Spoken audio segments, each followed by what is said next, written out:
natin ng bawang. Kaunti lang kasi mahal ang bawang. Asin, laurel, tsaka bawang.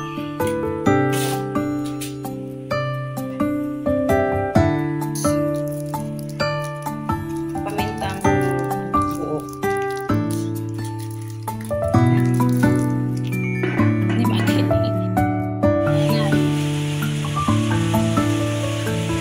Ng ulan dito, maingay.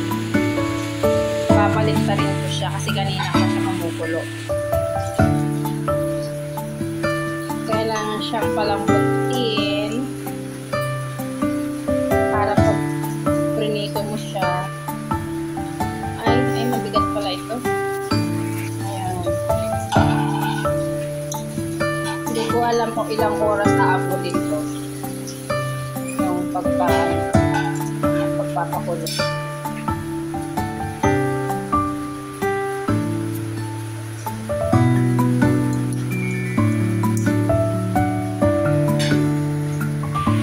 Tingnan muna natin sa labas kasi ang lakas ng ulan kaya lang kumukulog.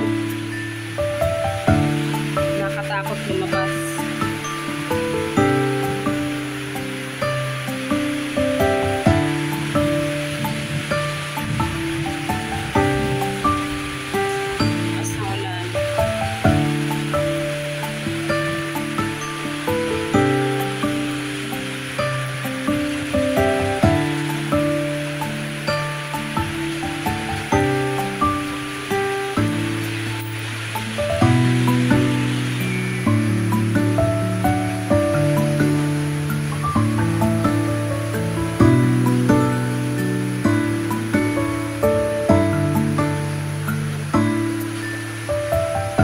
May kidlat pati kanina.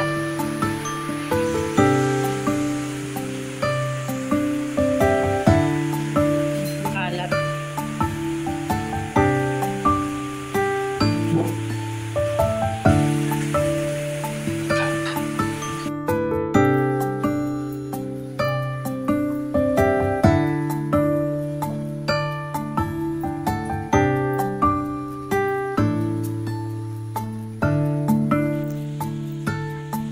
Nilipat ko dito sa sa kaserola para mag-absorb yung niya.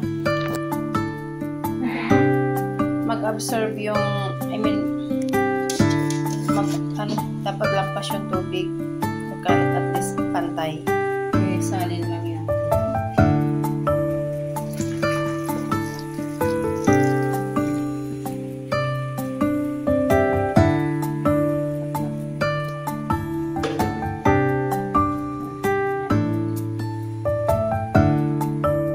Malambot na, papaano ko lang siya, hayaan ko lang siya dyan na mag-rest. Tapos papaano ko lang electric pan para siya. Mainit pa kasi umuusok, kailangan palimigin.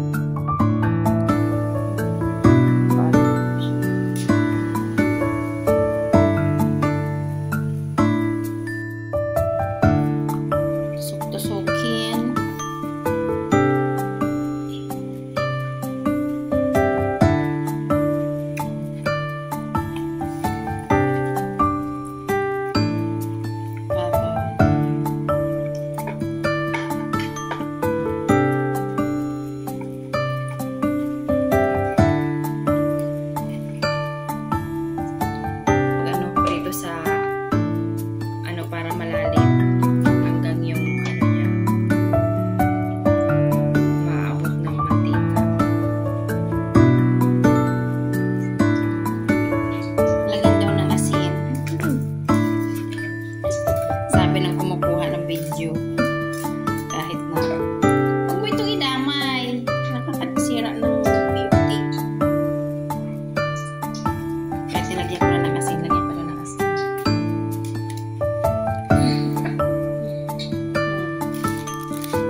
muna yung ano kasi nakakatakot.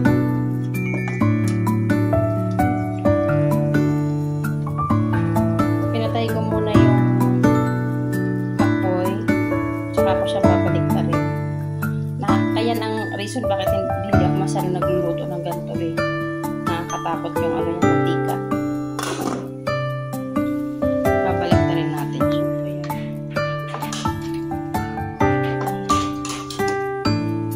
Itsura niya.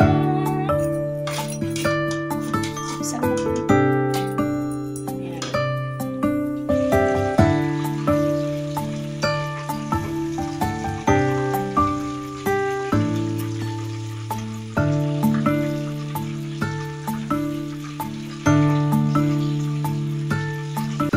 Crispy pata na nakakapagod lutuin. Talaga bumubuka ka.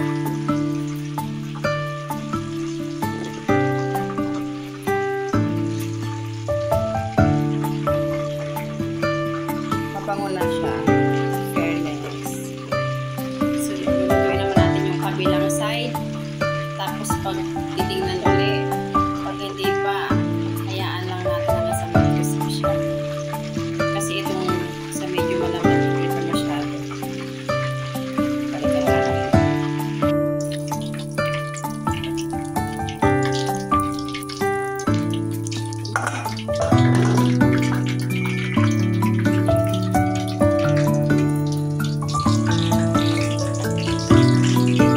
Balikan natin natin kasi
first time magluto na ng crispy pata.